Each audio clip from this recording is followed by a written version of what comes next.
ഇയാൾ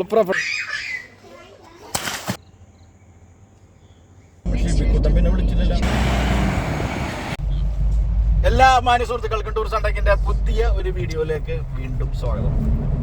നമ്മളൊരു ട്രിപ്പിലാണ്, ഇടുക്കി ഭാഗത്തേക്കാണ്. കൂടുതൽ ഡീറ്റെയിൽസ് നമുക്ക് വഴി കാണാം. ഓക്കെ. ആനച്ചാലിലുള്ള സ്പ്രൈസ് മൂന്നാർ എന്ന ഒരു അടിപൊളി റിസോർട്ടിലേക്കാണ് നമ്മളുടെ യാത്ര. ഇവിടുത്തെ മെറിറ്റും ഡിമെറിറ്റും പിന്നെ ക്ലൈമറ്റും പിന്നെ ഇവിടുത്തെ എക്സ്പെൻസും അങ്ങനെ നമ്മളുടെ വീഡിയോകളിൽ സാധാരണ ഉണ്ടാകാറുള്ള ഫുൾ ഡീറ്റെയിൽസ് ഈ വീഡിയോയിലുണ്ടാവും. ഇതാണ് നമ്മുടെ റിസോർട്ട്. ഇതൊരു വില്ല പോലെയാണ് പണിത് വെച്ചേക്കണത്. നമ്മൾ താമസിക്കുന്നത് മുകളിലെ നിലയിലാണ്. ഇനി അകത്തെ സൗകര്യങ്ങൾ എന്തൊക്കെയാണ് നമുക്കൊന്ന് കയറി കാണാം. അയ്യോ, എന്നെ പൂട്ടിക്കളച്ചേ.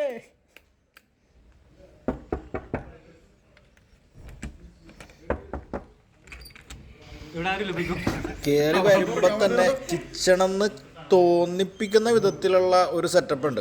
പക്ഷേ ഇത് കിച്ചണൊന്നുമല്ല. സിങ്ക് ഉണ്ടെങ്കിലും വെള്ളമില്ല ഇവിടെ. പിന്നെ അടുപ്പിനുള്ള സെറ്റപ്പ് ഒന്നും ഇല്ല ഇവിടെ. ഇതാണ് ആദ്യത്തെ ബെഡ്റൂം. നല്ല ബെഡും ഫർണിച്ചറും ഒക്കെയാണ്. ടിവിയും ഉണ്ട്, AC ഉണ്ട്. എന്താ പ്രശ്നം ഇട്ടാ മതി. ഇത് നല്ല അത്യാവശ്യം നല്ല സൗകര്യമുള്ള ഒരു നല്ല കബോർഡാണ് കേട്ടോ. പിന്നെ ബാത്റൂമും നല്ല അടിപൊളിയാണ്, നല്ല ക്ലീനുമാണ്. പിന്നെ ഹോട്ട് വാട്ടറിനൊക്കെയുള്ള സെറ്റപ്പൊക്കെ ഉണ്ട്. ഒരു വാൾ മൗണ്ട് ഹെയർ ഡ്രയറും ഇതിൻ്റെ ഉള്ളിലുണ്ട്. ഇത് ലിവിങ് റൂം, അത്യാവശ്യം നല്ല ഒരു അടിപൊളി ലിവിങ് റൂമാണ്. ഇതാണ് നമ്മളുടെ രണ്ടാമത്തെ റൂം. ബാത്റൂമും റൂമിൻ്റെ സൗകര്യങ്ങളും എല്ലാം നമ്മൾ നേരത്തെ കണ്ട റൂമിൻ്റെ സെയിമാണ്. AC-യും TV-യും എല്ലാം ഈ റൂമിലും ഉണ്ട്. പിന്നെ നമ്മൾ അന്നേരം നോക്കിയപ്പോൾ ഇവിടെ ഫ്രിഡ്ജൊന്നും കണ്ടില്ല. ഫ്രിഡ്ജ് എന്ന് പറഞ്ഞാൽ നമ്മൾ നോക്കുമ്പോൾ ഒരു വലിപ്പവും കാര്യങ്ങളൊക്കെ ഉണ്ടല്ലോ നമ്മളുടെ മനസ്സിൽ. പക്ഷേ ഇവിടെ വളരെ കുഞ്ഞ് 2 ഫ്രിഡ്ജ് ഉണ്ട്.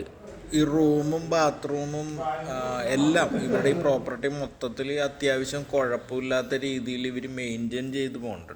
ഇതിൻ്റെ മാത്രമല്ല, നമ്മളിപ്പോൾ കണ്ടതാണ് ഇവിടുത്തെ എല്ലാ വില്ലകളുടെ സൗകര്യം. നമ്മളിപ്പോൾ കണ്ട സെയിം സൗകര്യമാണ് എല്ലാ വില്ലകളിലും ഉള്ളത്. ഇതാണ് ഇവിടുത്തെ സ്വിമ്മിംഗ് പൂൾ. ഈ കാണുന്ന വലിപ്പ ഈ സ്വിമ്മിംഗ് പൂളിനുള്ള കേട്ടോ. മാത്രമല്ല 4.5 അടി ആഴമുള്ളൂ ഇതിന്. എന്നെപ്പോലെ ഹൈറ്റ് കുറഞ്ഞ സ്വിമ്മിങ് അറിയാത്ത ആൾക്കാർക്ക്, അതായത് എനിക്കിത് ഭയങ്കരമായിട്ട് ഇഷ്ടപ്പെട്ടു. കാരണം സാധാരണ പൂളുകളിൽ ഞാൻ ചെല്ലുമ്പോൾ എനിക്ക് ഒരു 5 അടിക്കൊക്കെ മേളിൽ ആഴമുള്ളതാണെങ്കിൽ വളരെ കരുതലോടെ മാത്രമേ ഞാൻ അവിടെ ഇറങ്ങാറ് കാര്യങ്ങളൊക്കെ ഉള്ളു. ആ ദൂരെ കാണുന്ന കുറേ ലൈറ്റൊക്കെ ഉള്ളത് മൂന്നാറായിരിക്കണം. ഇവിടെ നിന്ന് മൂന്നാർക്ക് 24 കിലോമീറ്റർ ദൂരമുണ്ട്. അവിടെ കോടയൊക്കെ നല്ല രീതിയിൽ കാണുന്നുണ്ട്. പക്ഷെ ഇവിടെ കോടയും ഇല്ല, ഒന്നുമില്ല. തണുപ്പും വലിയ കാര്യമായിട്ടുള്ള തണുപ്പില്ല. ഇവിടുത്തെ ഒരുമാതിരി എല്ലാ വില്ലകളിലും ആളുകളുണ്ട്. ഒന്നും വേക്കൻ്റ് ആണെന്ന് എനിക്ക് തോന്നണില്ല. അവിടെ വന്നേക്കണവരുടെ കാറുകളൊക്കെ പാർക്ക് ചെയ്യണ ഏരിയയാണിത്. നമ്മുടെ പജീറോ കുട്ടനും ഈ കൂട്ടത്തിൽ കിടപ്പുണ്ട്. ഇതാണ് ഇവിടുത്തെ മോർണിംഗ് വൈബ്. ദൂരെ ആ മലകളിലൊക്കെ കോടയൊക്കെ ഇവിടെ നോക്കി കണ്ട് ആസ്വദിക്കാന്നല്ലാണ്ട് നമ്മളുടെ ഇവിടെ കോടയെന്ന് പറയുന്ന സാധനമില്ല. ഇവിടുത്തെ മെറിറ്റും കാര്യങ്ങളൊക്കെ ഞാൻ ഓരോ ഇത് പറഞ്ഞ കൂട്ടത്തിൽ പറഞ്ഞു പോയിട്ടുണ്ട്. ഇവിടുത്തെ ഡീമെറിറ്റ്സ് എന്തൊക്കെയാണെന്ന് ഞാനൊന്ന് പറയാം. മൊത്തത്തിൽ ഫാമിലിക്കും കപ്പിൾസിനും ഒക്കെ ഓക്കെ ആയിരിക്കും. പക്ഷേ ബാച്ചിലർ ട്രിപ്പിന് പറ്റിയ ഒരു വൈബ് ഇവിടെ ഇല്ല എന്നാണ് എനിക്ക് തോന്നിയത്. ഞങ്ങൾ നല്ല രീതിയിൽ എൻജോയ് ചെയ്ത ഒരു സാധനം ആ സ്വിമ്മിംഗ് പൂള് മാത്രമാണ്.